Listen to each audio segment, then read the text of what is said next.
On reprend Bezrat Hashem dans le Pardes, dans Shar Atmurot, au chapitre 2. Alors, je répète d'abord, on va prendre notre temps. C'est un problème très compliqué, le problème du mal. Prêt de laisser ce problème jusqu'à la fin du Pardes, pour la raison qui est très importante, que je répète encore une fois, c'est que ça sert à rien de parler du mal tant qu'on ne connaît pas la structure des choses. Poser la question du mal de façon comme ça, on va dire, de façon ex nihilo, ça n'a aucun sens. C'est de la philosophie.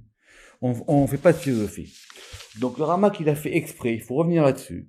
C'est une fois qu'on sait comment tout ça fonctionne d'après la Kabbale, alors maintenant on peut se dire comment le mal il rentre dans la structure. Mais si quelqu'un ne sait pas comment ça marche, alors c'est trop général et il ne sait pas comment ça marche. Il faut qu'il refasse les 23 portes du Pardes qui sont venus avant, premièrement. Deuxièmement, on va avoir deux portes qui vont traiter du mal. La porte 25, qu'on fait maintenant, qui s'appelle Shar Atmurot, et la porte des Klipotes, qui va venir après, qui va être la porte 26, et on parlera des Echalot à Klipot, et on parlera des palais des Klipot. La question que j'ai oubliée, c'est ma faute la dernière fois, c'est d'expliquer le titre de cette porte. Elle s'appelle Shar à Temurot. Temurot est évidemment le pluriel de Temura. C'est quoi les Temurot? Pourquoi est-ce qu'il a choisi d'appeler cette porte Shar à Temurot? Alors la Temura, c'est un terme hébreu pas facile.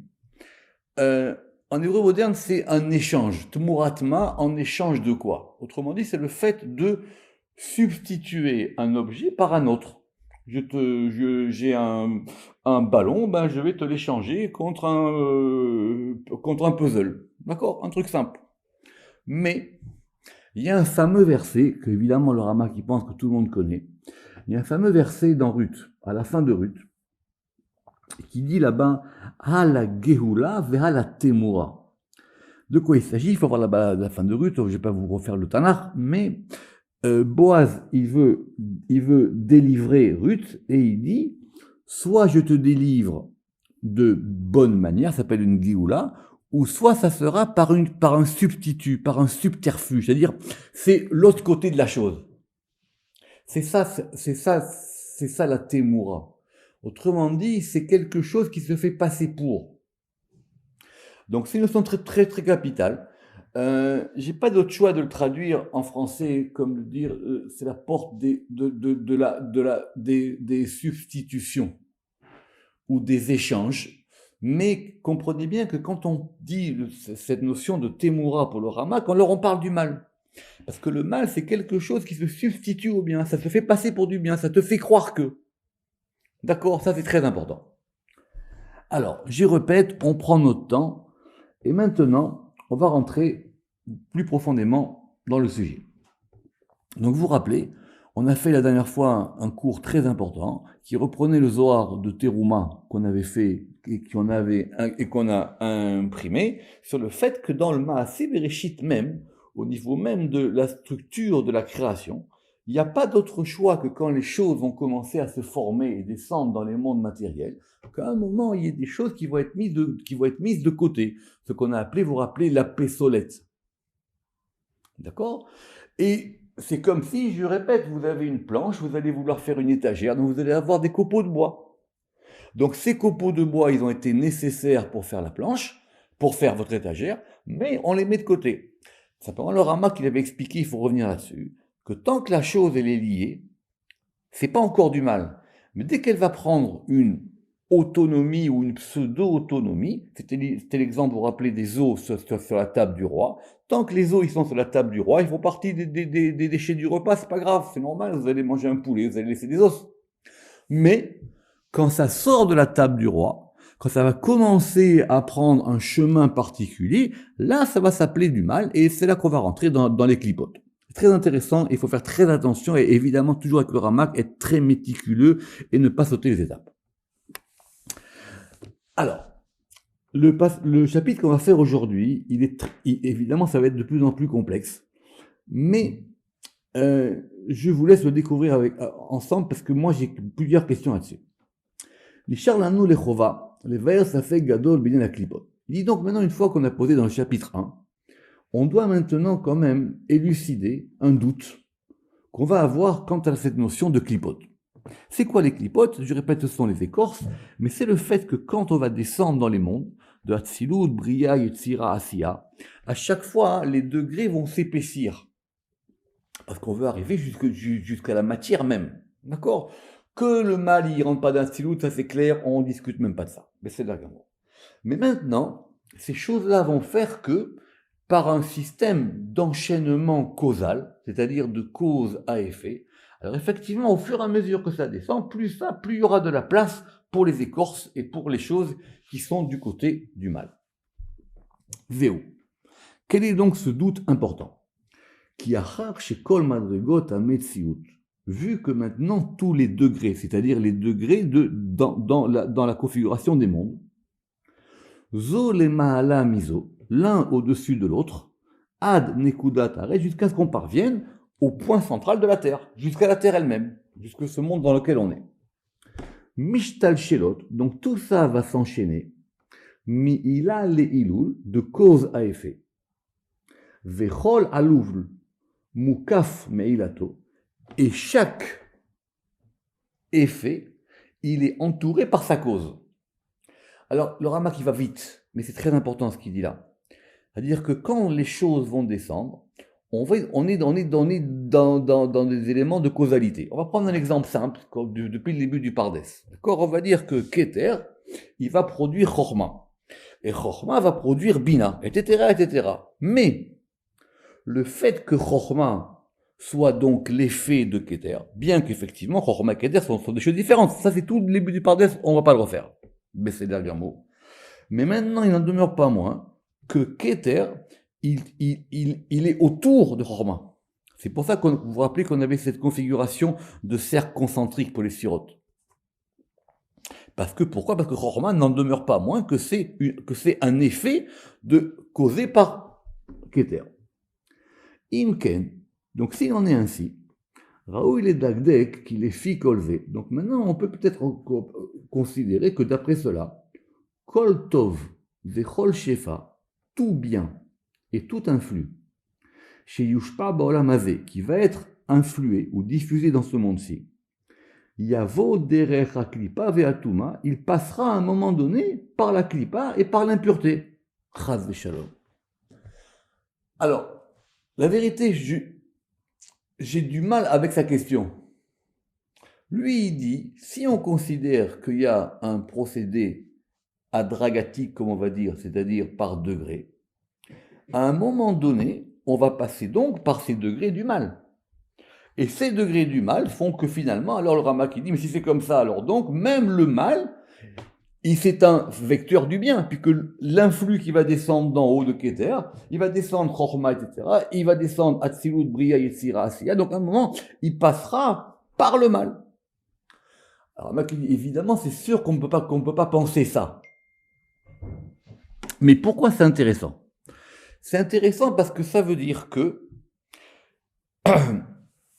il considère que les clipotes font partie de la structure, comme on a vu dans le chapitre 1. C'est très précis, il faut faire attention. Mais maintenant, il dit, on ne peut quand même pas non plus considérer que donc, quand il y a du bien qui descend, vu qu'il va descendre progressivement jusqu'à arriver dans ce monde-ci, comme on a dit, vous vous rappelez en bas, le petit ange qui va frapper pour que la marguerite, elle pousse. Donc à un moment, la klipa va devenir un vecteur. Chaz v'shalom. De même, veched, de même en sens inverse. Aneshama, beshat aliyata, lorsqu'elle va monter. Afalpi chez chassid, même si c'est quelqu'un de très bien. C'est un homme parfait, c'est un chassid, c'est quelqu'un qui est du côté du chesed. Yochrach sheitabesh kodem betuma. Donc, puis qu'il va remonter, lui, il va remonter de bas en haut. L'âme, elle va remonter de bas en haut. Et quand elle va remonter de bas en haut, alors effectivement, à un moment donné aussi, elle passera par la Touma. Et elle passera par les clipotes. Donc, elle devrait passer d'abord par la Touma. Venitma Hacham, et là-bas, donc, elle va donc se rendre impure. Kodem aluto le mala, avant qu'elle remonte en haut. Behemet. j'ai du mal avec ce présupposé. Mais c'est le Ramak, on ne peut pas les contrôler. Il considère qu'effectivement, si les choses, je répète, sont faites par degrés, et par degrés, à un moment donné, effectivement, on pourrait considérer ça. Il dit c'est assurément quelque chose qui est faux. Et c'est assurément quelque chose qui est en dehors de la vérité et des choses qu'on peut penser. Et en plus, on continue. La manne.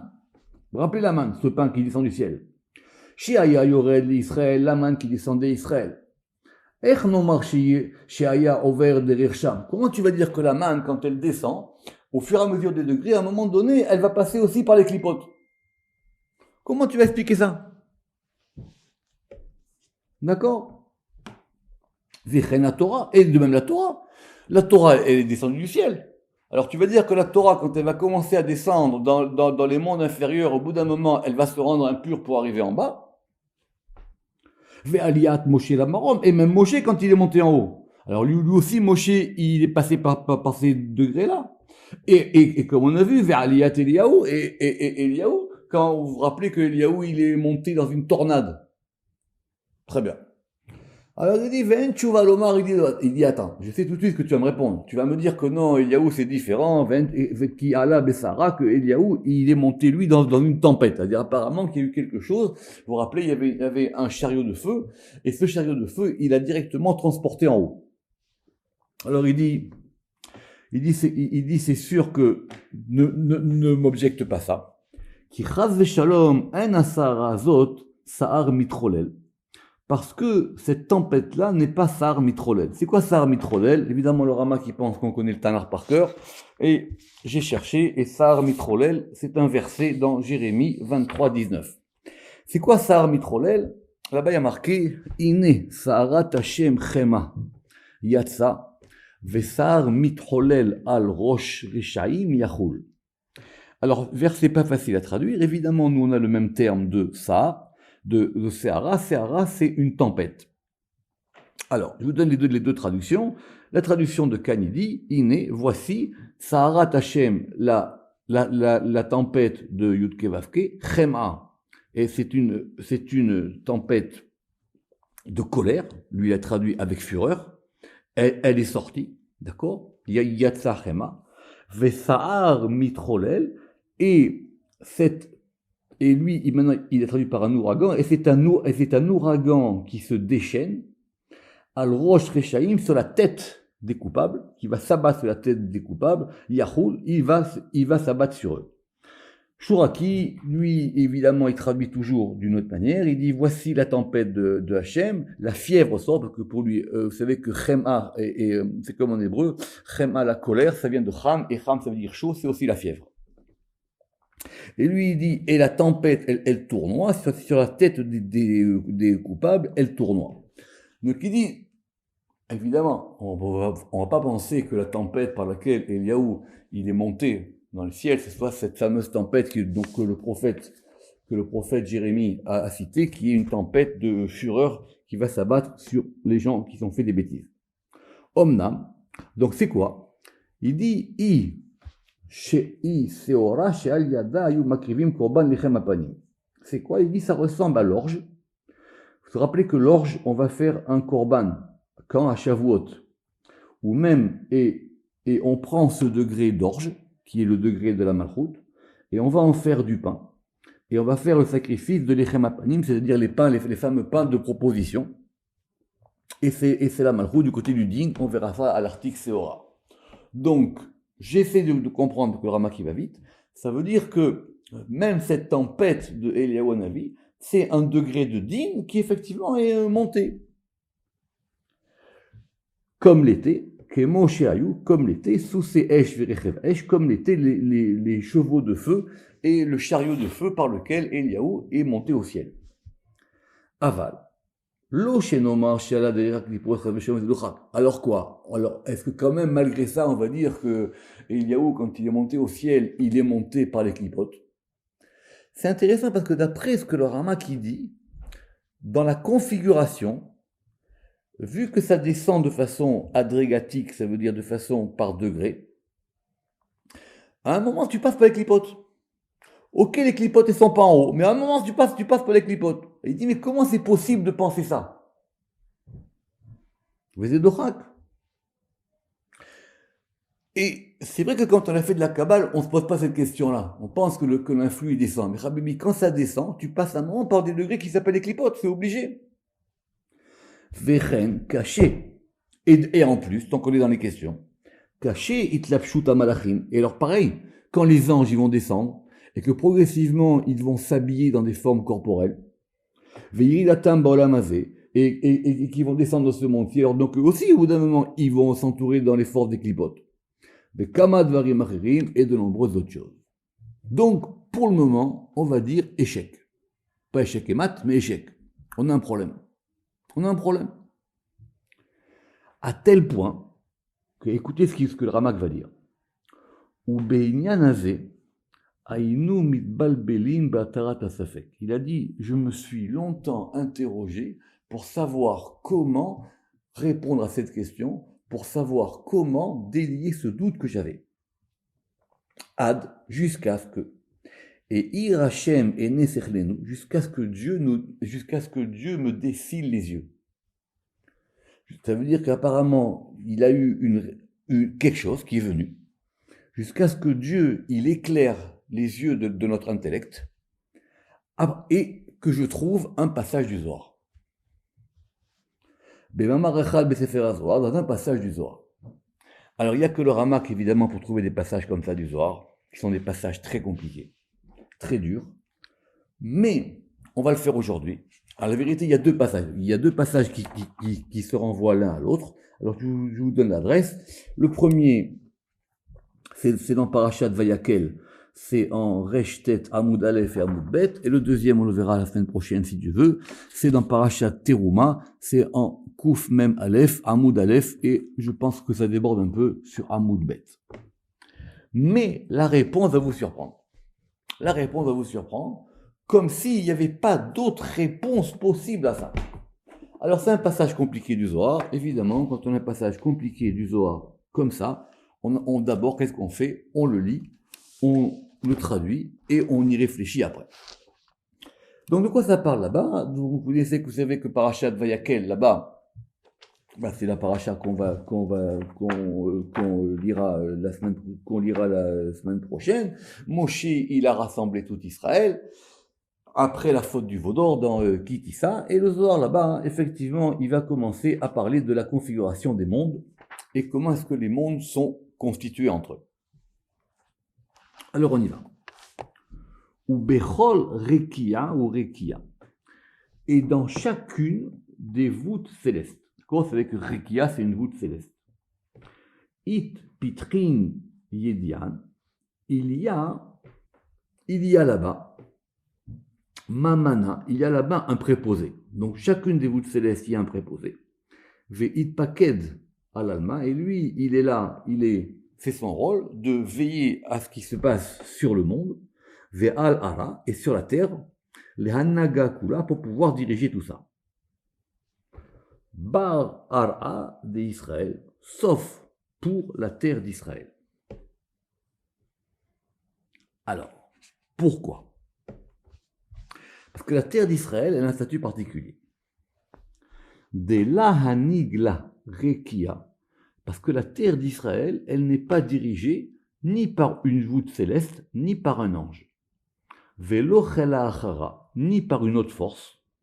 Et là, mais c'est simple, mais c'est Dieu lui-même. C'est marqué dans la Torah Meforach, il dit la terre d'Israël, c'est ma terre à moi, c'est moi qui la regarde, c'est moi qui la supervise directement.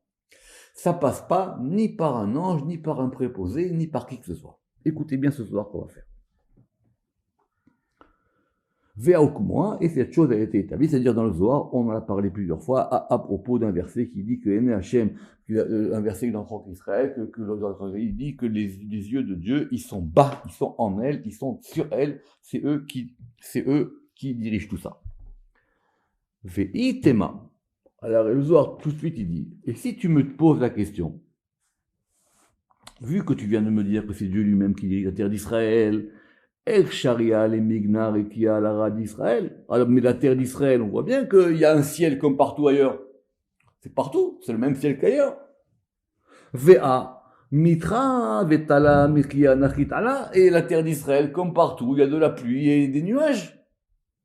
Et de plus, comment se forment les nuages? Il ramène ses manouilles de vache. Il dit, c'est quoi les nuages? Ce sont des vapeurs qui vont monter des eaux et des rivières. Donc la terre d'Israël, elle est sur le même principe physique que les autres terres du monde. Je relis. Et donc on a bien vu que la pluie et que la rosée, elle va descendre de cette voûte céleste, comme n'importe quelle autre terre. Et là, simplement. Réponse. Bechol rekia, dans chaque voûte céleste, it memanan shaltin al alma. Il y a donc chaque voûte céleste, ça veut dire qu'il correspond à chacun des mondes, qui correspond à chacun des mondes, qui va même correspondre à chacun des pays, qui va correspondre à chaque endroit où on est sur la terre et dans tous les mondes. Il y a des préposés, donc des anges, qui vont dominer le monde, ve'ahu memana, et ce préposé, Deshalta la Urekia qui va dominer cette voûte céleste. Ya'iv Mechela de Etle, il va donner de la force qu'il a. Bea'u Rekia, dans ce Rekia, dans cette voûte céleste. Begin le Mehav le Tata, pour qu'il puisse donner en bas. Donc lui, il est intermédiaire. Il y a une force en haut et lui, il est préposé à donner tout ce qui est en dessous de cette voûte céleste, tout ce dont elle a besoin ou pas. Et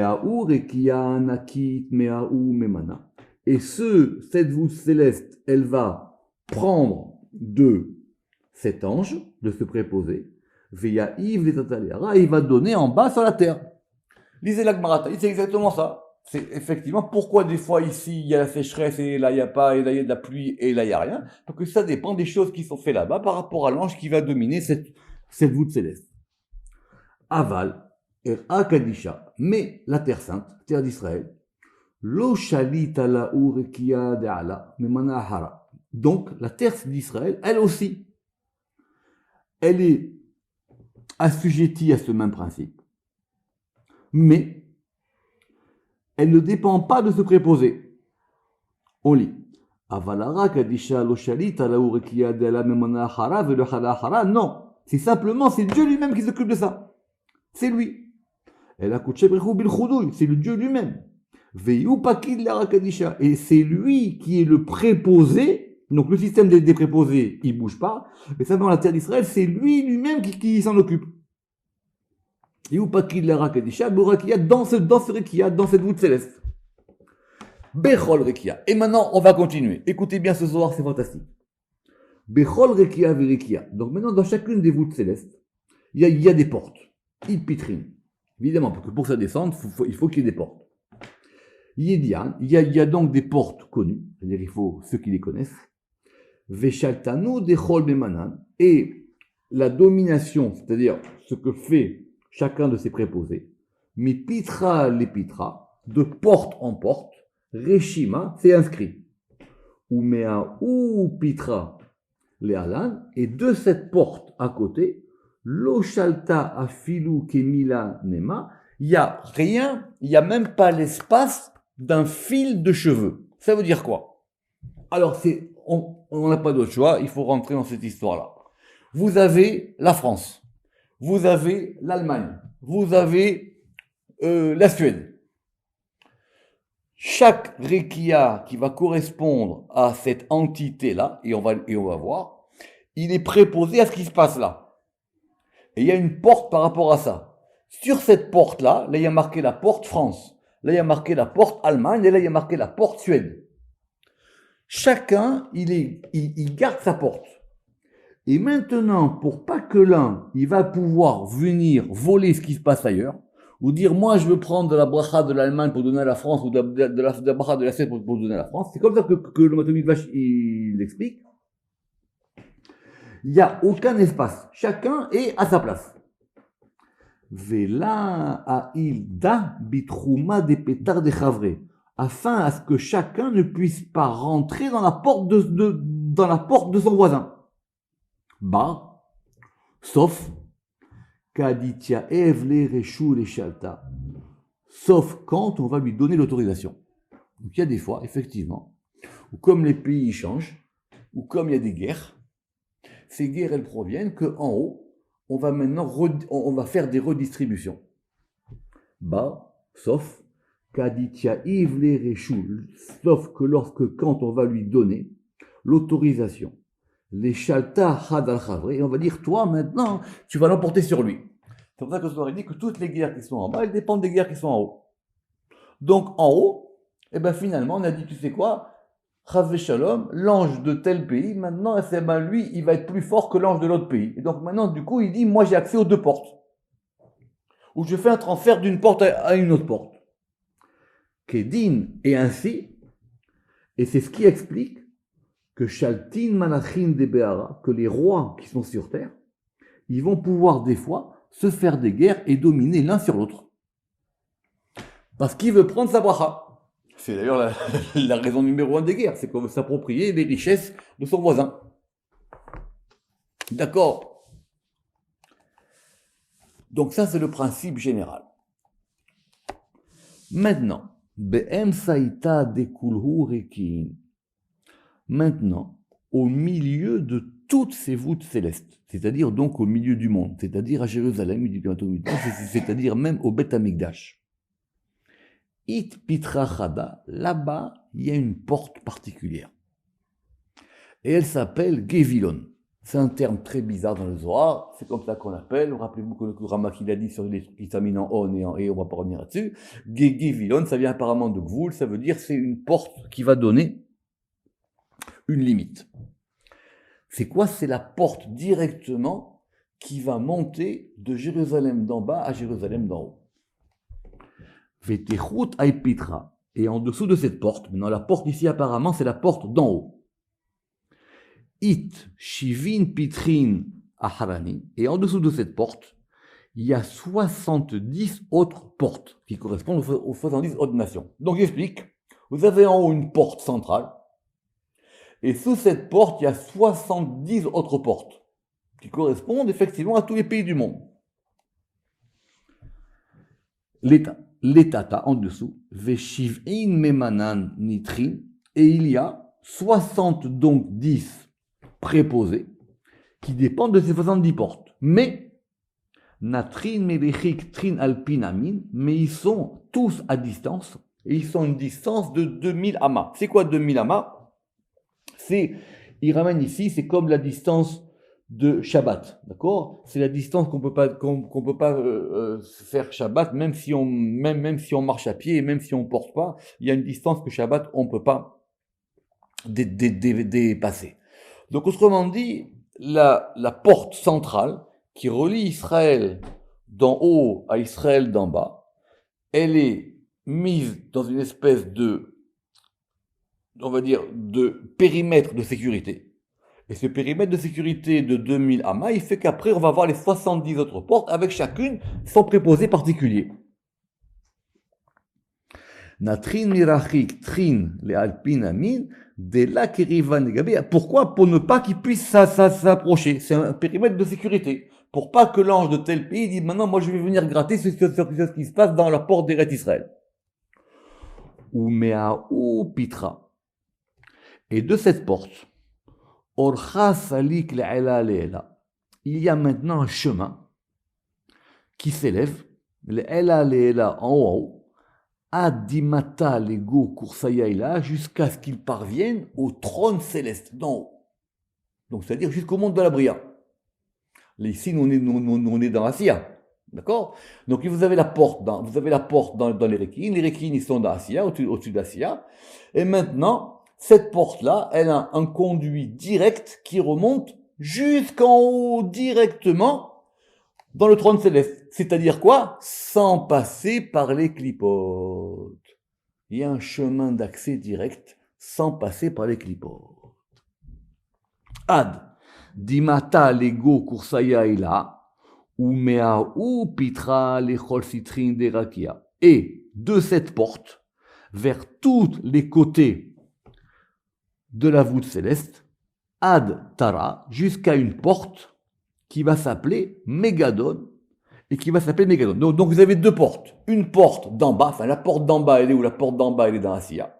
Et vous avez une porte d'en haut qui est d'en haut, à côté du chariot céleste, et là-bas, elle s'appelle Mégadon, des Tamaniusiuma de Rakia, et parce que là-bas, c'est la fin de la voûte céleste, des traumas d'Eretz Israël, et qui correspond à la frontière d'Eretz Israël. Alors, j'ai vu dans mes farshim, est-ce que c'est Gevilun qui est en bas, et est-ce que c'est Mégadon qui est en haut? Bémet, j'ai pas très bien compris. Renvoie dans le Harizal un élément, apparemment, ça serait Gevilon en bas, et Megidon en haut.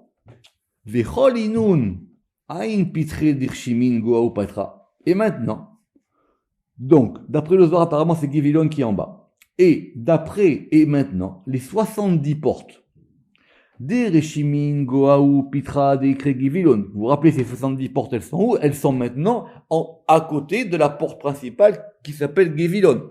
Et tous avec chacun une distance de 2000 amas.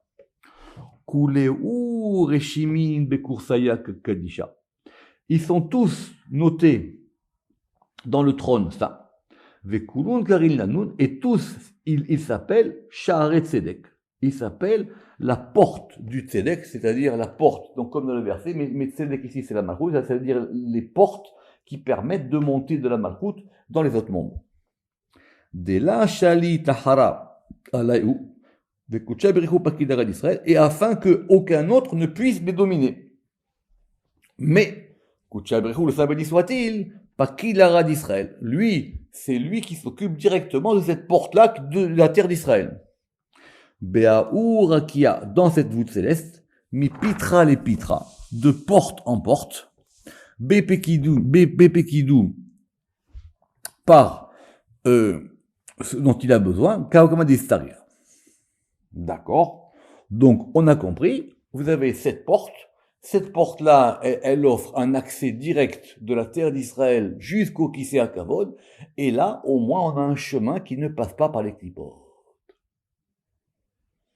Alors maintenant, les 70 autour, eux, comment ça se passe? Les 70 autour, ou metamsita, dea ou pekidou. Et donc maintenant, eux, ils prennent en fin de compte une petite partie. Un tamtsi, c'est comme un extrait. Vous savez, mais comment on dit un extrait? Pas comme par exemple, vous savez, un extrait d'anis ou un extrait de boisson. Vous savez, l'extrait, ce que c'est l'extrait, hein?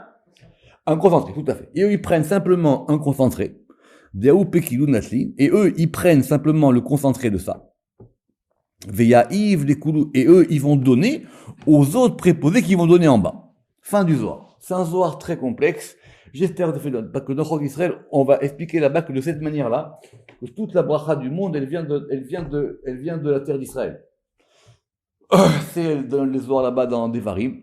Mais que malheureusement, depuis que le temple a été détruit, c'est plus pareil. Ça veut dire qu'effectivement, c'est eux qui, en fin de compte, on prend la bracha de chez eux. D'accord. Mais normalement, si les choses sont bien faites, la bracha du monde, elle dépend des brachas d'Israël. Le Zohar, il va dire même, le Ramchal aussi, il dira que si les goïms, ils savaient ça, ils seraient les premiers à reconstruire le Beth Amikdash. Les premiers. Parce qu'ils savent que toute la bracha vient de là-bas. Et que la bracha du monde, elle dépend de Jérusalem. Alors, fin de citation de ce premier Zohar.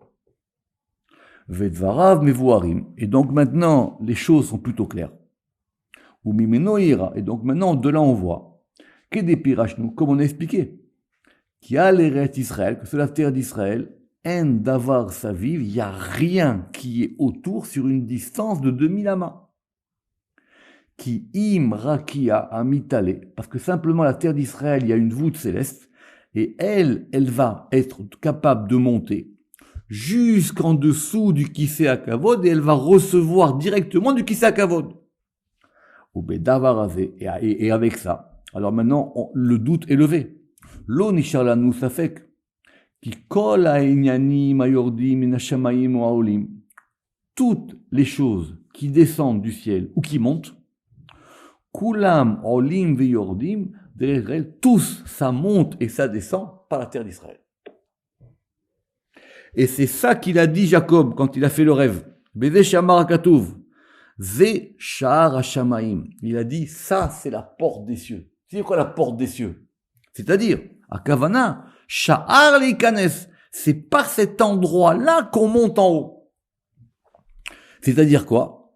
Ce qui n'est pas le cas ailleurs. Ma she'en ken bish'ar mekomot. Parce que ce n'est pas ailleurs. Yaakov, il a vécu ailleurs, avant. Parce qu'il avait vu là-bas que les autres endroits par lesquels on peut monter, eh ben là-bas, ça passe par les clipotes. Qui yesh klipot mavdilot. Et donc, il y a des clipotes qui font des séparations, et des mechitsot, et il y a comme des écrans qui empêchent que ça monte. Par exemple, autre verset. Là, c'est malheureusement quand le temple a été détruit. Qu'est-ce qui a marqué dans Echa? Au Passouk 44 du chapitre 3. Sakota ve'anan lah ma'avor tefila. Là, Chavé Shalom, quand le temple a été détruit, qu'est-ce qui a marqué? Je vous dis la traduction de Shuraki. Tu nous as recouverts de ta nuée pour empêcher la prière de passer. Qui a marqué que quand le temple a été détruit, les gens ils ont essayé de prier. Le Midrash y ramène. Le Midrash y ramène que il y avait des anges qui étaient là pour faire brûler le Beth Amikdash. Alors les gens ils ont dit c'est quoi? Mais c'est pas grave, nous on connaît des anges qui éteignent le feu. Alors ils ont appelé des anges pour éteindre le feu, comme des anges pompiers. Mais ça marchait pas. Ça marchait pas parce qu'ils n'arrivaient pas à éteindre le feu. C'est-à-dire, c'était bloqué. Je vous donne la traduction de Cannes. Tu t'es entouré de nuages pour empêcher les prières de passer. Donc évidemment, ça c'est quand ça passe pas. Mais normalement, quand les choses sont dans le bon ordre, ça passe par là-bas. Et ça passe par Eretz Israël. Ve'avir Eretz Israël Metaer, et l'air de la terre d'Israël y rend pur, et l'air des terres des nations y rend impur.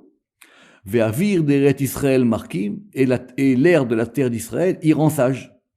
Parce que là-bas, il n'y a pas les clipotes qui peuvent dominer. On laisse pour le moment, on reprendra la semaine prochaine avec un autre texte du Zohar qui va maintenant nous permettre de voir ça d'une autre manière et beaucoup plus simple parce qu'on aura beaucoup de questions. Baruch Adonai Le'olam, Amen ve Amen.